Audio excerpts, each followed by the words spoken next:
एक बार गौतम बुद्ध एक शहर में प्रवास कर रहे थे। उनके साथ कुछ शिष्य भी थे। एक दिन उनके शिष्य शहर में घूमने के लिए निकले। वे शहर में घूम ही रहे थे कि तभी शहर के कुछ लोगों ने उन्हें अपशब्द कहे। उनके बुरे शब्दों को सुनकर शिष्यों को बहुत बुरा लगा और वे वापस लौट गए। बुद्ध ने देखा कि शहर से लौटकर आए उनके सभी शिष्य बहुत क्रोध में दिखाई दे रहे हैं। उन्होंने शिष्यों से पूछा, क्या बात है? आप इतने तनाव में क्यों हैं? तभी एक शिष्य क्रोध में बोला, हमें यहाँ से तुरंत चलना चाहिए। जब हम बाहर शहर में घूमने गए थे तो यहाँ के लोगों ने बिना वजह हमें बहुत बुरा भला कहा।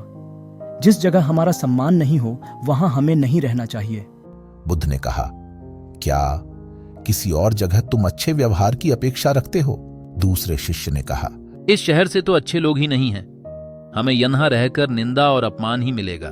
तब गौतम बुद्ध बोले, किसी जगह को सिर्फ इसलिए छोड़ देना ठीक नहीं कि वहां के लोग बुरा व्यवहार करते हैं। हमें तो कुछ ऐसा करना चाहिए कि जिस स्थान पर भी जाएं, उस स्थान को तब तक नहीं छोड़ें जब तक अपनी अच्छाइयों से वहां के लोगों को सुधार न दें। हम जिस भी स्थान पर जाएं, वहां के लोगों का कुछ न कुछ भला करके ही वापस लौटें।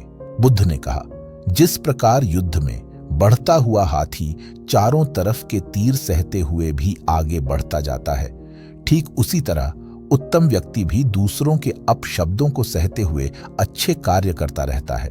खुद को वश में करने वाले खुद से उत्तम कोई और नहीं हो सकता। बुद्ध की बात शिष्यों को अच्छी तरह से समझ में आ गई और उन्होंने वहां से जाने का इरादा त्याग दिया। गौतम बुद्ध की इस अद्वितीय शिक्षा से हमें यह सीखने को मिलता है कि हर अनुभव और हर स्थान अपना महत्व रखता है। Seconds of story YouTube channel हमें यहाँ की बातों से निरंतर प्रेरित करता है कि हमें किसी भी स्थान और परिस्थिति को सीधे रूप से छोड़ने की बजाय हमें उसे सुधारने का प्रयास करना चाहिए। हर सेकंड एक सीख लेने का मौका हो सकता है और यह शिक्षा हमें अपने जीवन को सकारात्मकता से भरने का संदेश देती है। आओ मिलकर इन सेकंड्स ऑफ स्टोरी से सीखें और अपने जीवन को सुंदर और सार्थक बनाएं।